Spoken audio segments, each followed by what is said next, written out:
Kyle Wright continues to show progress as he works his way back from injury. We'll talk about that and also look at the postseason roster battles to watch over the last couple of weeks of the season. We'll discuss all that on today's episode of Locked On Braves. So let's get into it. You are Locked On Braves, your daily Atlanta Braves podcast. Part of the Locked On Podcast Network, your team every day.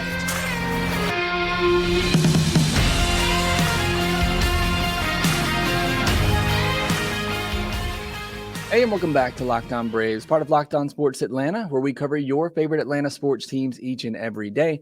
I am your host, Jake Mastriani. You can follow me on social media at shortstopball. Also, make sure you check out the podcast there at LockedOn_Braves. Send in any questions, comments, or feedback that you have for the podcast. Always enjoy hearing from you, the listener, and let me know how I can make this show the best that it can be for you. Make sure if you're new that you subscribe over on YouTube, but make sure you hit that thumbs up button as well on this video to help support the show. And thanks so much for all your support that you give me here at Locked On Braves, making this your first listen of each and every day.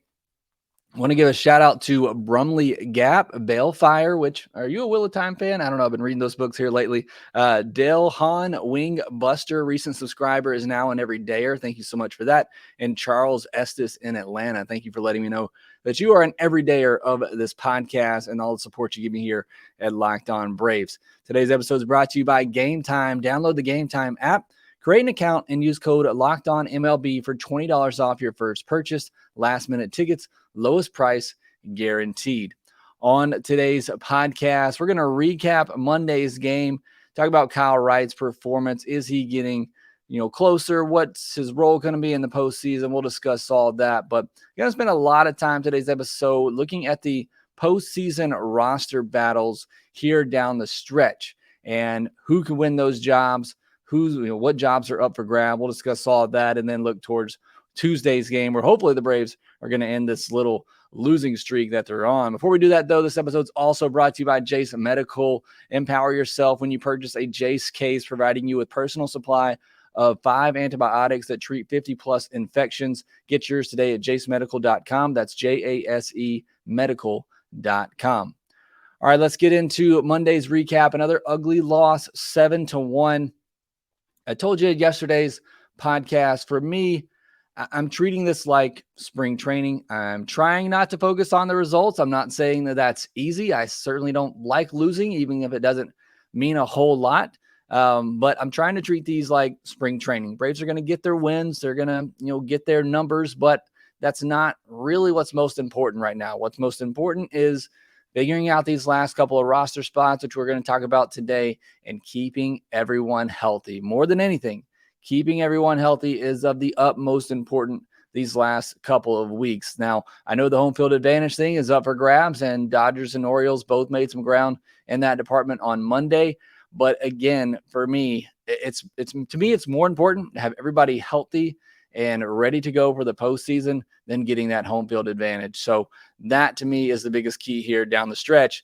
That being said, some of these losses are pretty ugly, and that's, kind of a hard pill to swallow. It's not like they're just getting beat. They're getting embarrassed in a lot of these games by their division rivals who are fighting for a postseason spot. So while you would like to hope that competitive edge is maintained there and they try to knock some of their division rivals out, that's just not happening at the moment. And so that is a little disheartening to see. But again, treat it like spring training. Don't really look at the results. Look at keeping your main guys healthy and then watching some of these roster battles. And also keep in mind, during this 4-game stretch, the Braves started Bryce Elder, who, as I said yesterday, I didn't think he threw all that poorly. Defense kind of let him down, and he had a lead when he left the game. You threw Jared Schuster, a guy that's not going to be pitching in the postseason for you. You threw Charlie Morton, who ran into 4 straight singles and then a grand slam. Just had a really bad inning. Not making excuses. He's not good, but Charlie Morton is what he is at this point. He's capable of going out there and dominating for 6-7 innings, or he's capable of going out there and giving up a 4 or 5 spot in 4 or 5 innings. That's just who he is. It's been inconsistent in the last 2 years, but when he's on, he's still one of the better pitchers in all baseball. You just got to hope he's on when he starts in the postseason. And then they, threw a rehabbing Kyle Wright, and they did all that against teams that are fighting for a postseason position right now. So keep that into, perspective. You didn't throw Strider. You didn't throw Fried in any of these games. Now Strider's going on Tuesday. We'll talk about that later. And hopefully you're going to see a little bit better fight in that game. But it's not like the Braves are, throwing out a lot of their best arms in this one. And some of these games, are getting so out of hand that you're bringing in the Tonkins of the world. It's no offense to Tonkin, who's had some good moments this year. It's just, you're not seeing the Braves necessarily, I guess, go for it in these games with the way that they're lining up. They're pitching, giving guys extra rest. Strider got extra rest the other week with an illness that he had. Fried's getting extra rest right now because of a blister. I think Charlie Morton needs some extra rest. They need to push him back for his next start. He clearly looked like he was running out of gas in his last start. So I think that would be good as well. Again, getting these guys rested and healthy is the most important thing at the moment. The most important thing for Kyle Wright, though, is to prove that he deserves a spot on this postseason roster and that he has a role on the postseason team. And I think Monday night start, while not great, you saw, steps forward. You saw progress. 4+ innings, so he got that up down for a fifth time, went back out for the fifth inning, didn't record an out, gave up a hit to Trey Turner and then a walk of Bryce Harper before getting lifted through 78 pitches, which is good progress.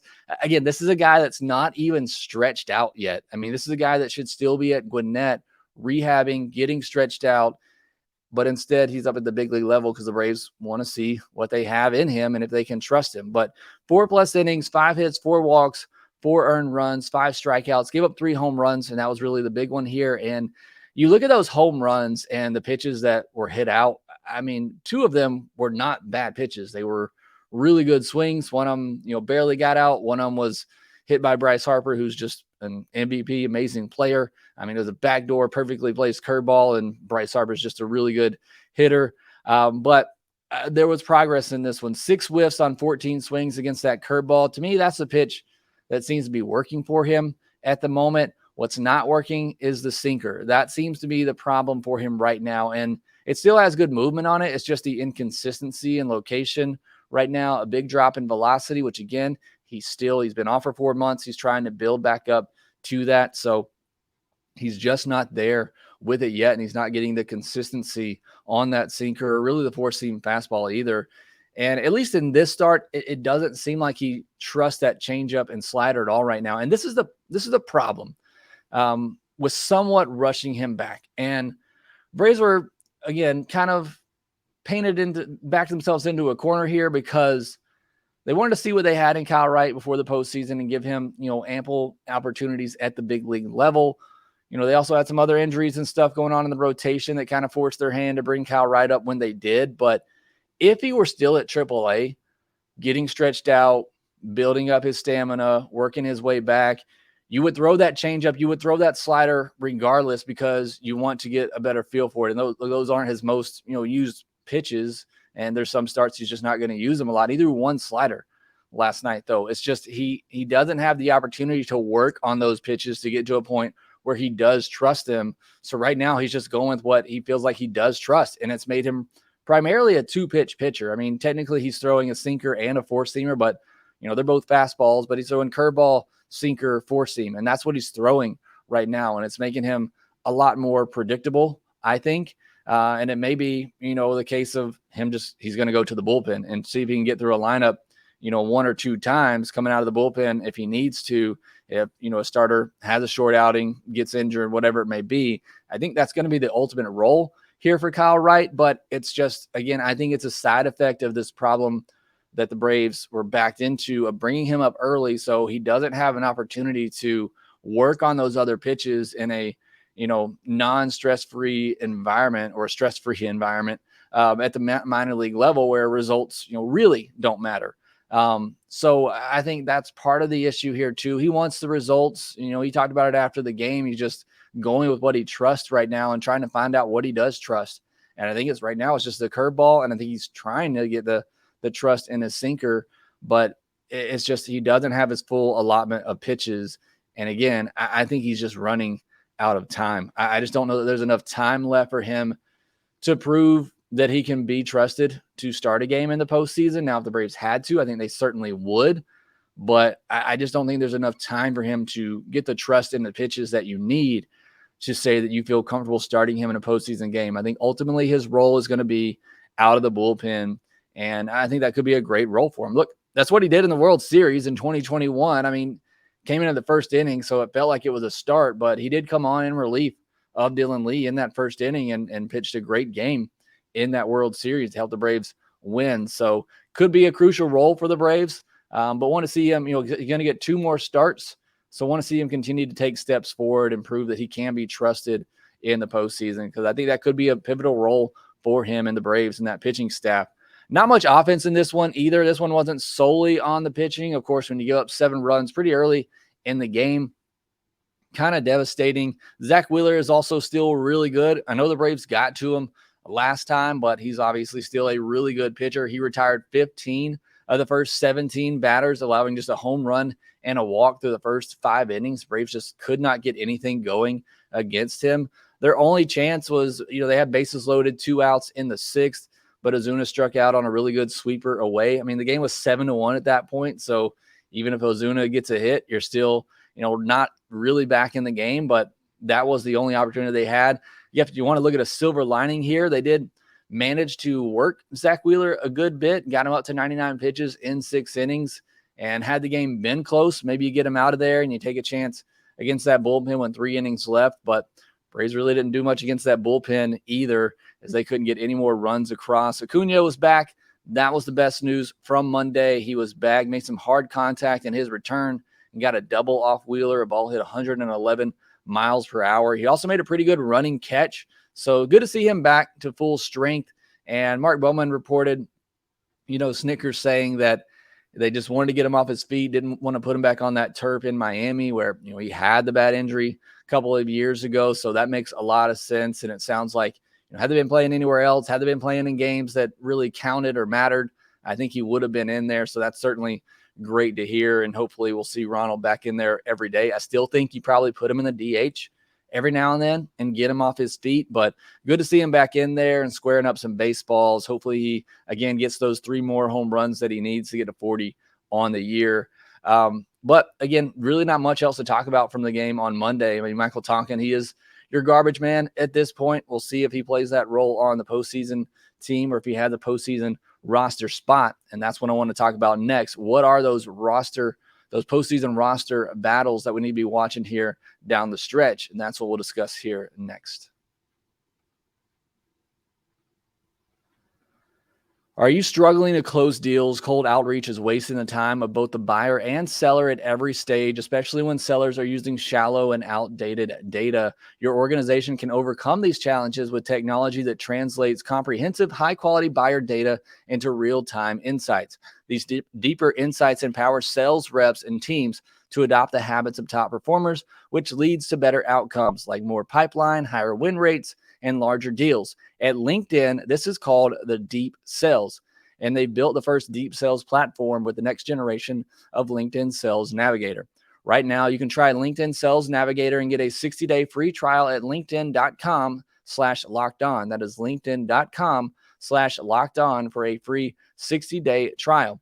Let LinkedIn Sales Navigator help you sell like a superstar today. Just go to linkedin.com/lockedon and get started.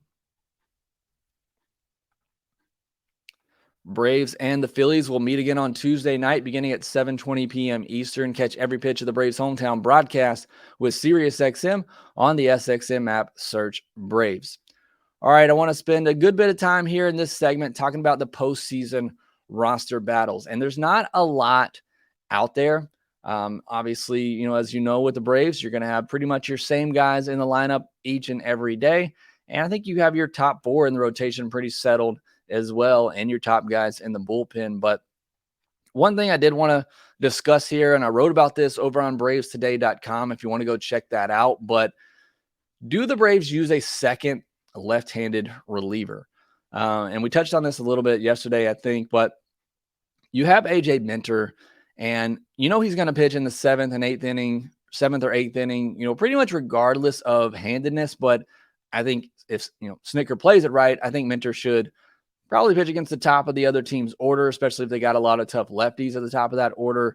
I think you need to situate it so AJ pitches whatever inning that is in the 7th or 8th. And not long ago, you thought you'd have AJ Minter, you thought you'd have Brad Hand, who they got at the trade deadline, and you thought you would have Dylan Lee. And the question was, will the Braves carry 3 left-handed relievers in the postseason? Now it's, do you just carry 1? Dylan Lee's on the IL. He's done for the year. And Hand hasn't been good outside of 2 appearances against Philly. Now, you dive into the numbers for Brad Hand since coming over, and the analytics would tell you he's been a little unlucky against lefties with the Braves. Lefties have hit 304 against him in a Braves uniform, but they have a 438 batting average on balls in play. So, again, the metrics that you look at since he joined the Braves would tell you that he's been a bit unlucky, and perhaps he's going to, go back to his career norms at some point. And I think you trust the career numbers over, a small sample size here in Atlanta, but, it hasn't looked good in Atlanta, that's for sure. And that's certainly something you want to see change here down the stretch. That's why Snicker gave him that opportunity last Friday in Miami, where, you probably could have gone Joe Jimenez there to just give him the 7th inning, but you had a spot with the lefty up and 2 outs. So you bring in Brad Hand, but he doesn't get the guy out, and then he has to face some righties, and that's where things unravel. And I think that's the big issue right now with trusting Brad Hand is you bring him in a 2-out situation to face a lefty, he doesn't get him, and then he has to face a righty, and righties absolutely crush him. You bring him in, and you're hoping that you're really counting on him getting that lefty out. If not, you could be in some serious trouble. But I do think you kind of trust his career stats more so against lefties than what we've seen in the short sample size here in Atlanta. Braves called up Lucas Litke on Monday.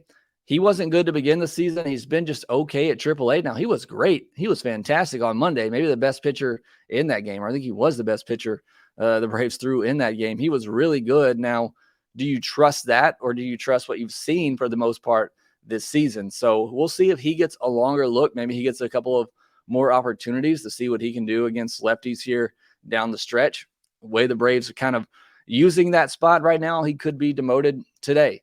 For all we know, for another arm after he pitched 2 innings on Monday. But he looked really good. That curveball really had some Phillies hitters off balance in that one. So, again, we'll see if he gets another opportunity. I still think Hand makes the postseason roster.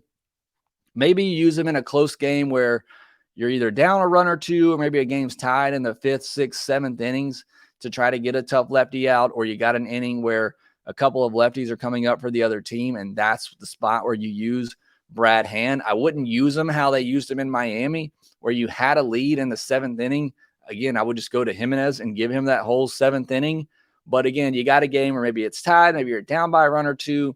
You don't want to, use one of your big relievers. Maybe you go to Brad Hand to try to get you through an inning or get you through a tough lefty to get through that stretch. And I think that's how you utilize him. But I do think right now, I think Brad Hand is a second lefty on the postseason roster.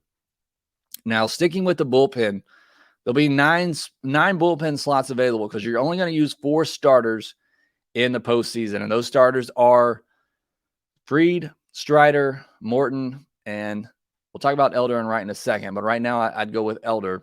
Those are going to be your 4 starters in the postseason right now. So you got 9 bullpen spots available. And I think there's several different tiers here. In tier 1 for me right now, it's Iglesias, Minter, Jimenez, Johnson. Those are your night shift guys, if you want to label them that. I know they probably haven't pitched like that. Somebody commented that they're the late night shift. But those are your 4 guys right now that I'm trusting. You got a lead after 5 innings. I'm going Johnson, Jimenez, Minter, Iglesias. I'm using those 4 guys to get through the rest of the game. Those are the guys that I trust the most right now. In that second tier, I put Kirby Yates. He's kind of been in that tier 1 at times, but I just don't fully have that trust with him as much as I do some of those other guys. And then I think Jesse Chavez, if Jesse Chavez, maybe he gets another rehab appearance or 2 at Gwinnett this week, and then he gets called back up and he proves himself to be like he was earlier in the year, I think he fits right into that tier 2 mold that you bring him in the middle of the game, or, maybe late in the game if you're losing, to try to just keep it right there, but you don't want to use your best guys. I think that's where you use Yates and Chavez. And then in that tier 3, this is where things have probably gone bad at this point. You're bringing in Tonkin, you're bringing in Brad Hand and kind of the situations I talked about later. For Tonkin, it's more so when a game's kind of out of hand, really one way or the other. But honestly, in the postseason, if you're winning, even if it's out of hand, you're probably going to use your best relievers just to make sure you don't give the other team a chance. But Tonkin's probably going to be your mop-up garbage guy, long reliever in the postseason, kind of like what you saw him do on Monday. And then, like I said, Brad Hand, I'd use him in a specialty situation where, it's the middle of the game, maybe it's tied down by a run or two. You want to get out a couple of lefties, maybe you bring in Brad Hand. And then in its own tier, I have Kyle Wright. There's others that might look to get this spot. AJ Smith-Shawver, I hope he gets an opportunity, but I don't know that he's going to get that chance. Vines, Winans, if we see them back up, maybe they become that long reliever type of guy or kind of backup starter, piggyback starter. If something happens with one of your starters early, McHugh, if he's able to come back from injury, I didn't have him on the postseason roster even before he got hurt, so I certainly wouldn't at this point. Heller, I think, might get another opportunity. He's had some good outings at AAA. And then Nick Anderson, I don't think he's going to be back in time. But those could be some other guys that maybe get an opportunity or a look in the bullpen here down the stretch. But for right now, my 9 guys would be Iglesias, Minter, Jimenez, Johnson, Yates, Chavez, Tonkin, Hand, and Wright. Those would be my 9 bullpen guys at this moment. And then in the rotation, I mentioned you got Fried, Strider, Morton, and Elder. Those would be my guys right now in the rotation. Elder just seems like the safe bet, but I think you got to have a short leash on him and Charlie Morton, honestly. If you get into a start and, Morton just doesn't have control, I don't know that you can allow him to work through that like you would in a regular season start. And maybe he does, and sometimes we do see that where he struggles with it from inning to inning, but then he finds it and he's able to put together a good outing. But in the postseason, I think you got to have a short leash, especially if you have somebody like Kyle Wright or an AJ Smith-Shawver behind them that can come in and hopefully settle things down if they're on that day. Now, if they're both off, it's just going to be a bad game regardless. But I think Elder is the safe bet. I think he can give you a good 5 innings like he did in Miami, where, he had a rough start, but kind of pulled things together and gave you 5 innings, kept you in the game. And like I said, the team was winning when he left that game. So I still think it's going to be Elder. I just don't think Wright has enough time. We talked about this a lot more in the first segment. He's not stretched out to a full workload yet. I mean, he hasn't even thrown 90 pitches yet. He's got 2 starts left in the regular season to do that. And typically you want a rehabbing guy to get that full workload, at the minor league level and then come back to the major leagues and then work on, getting acclimated at the big league level, getting better control and command of your stuff. He hasn't even had that chance yet. So I just don't think there's going to be enough time for Kyle Wright to prove he belongs in the postseason rotation.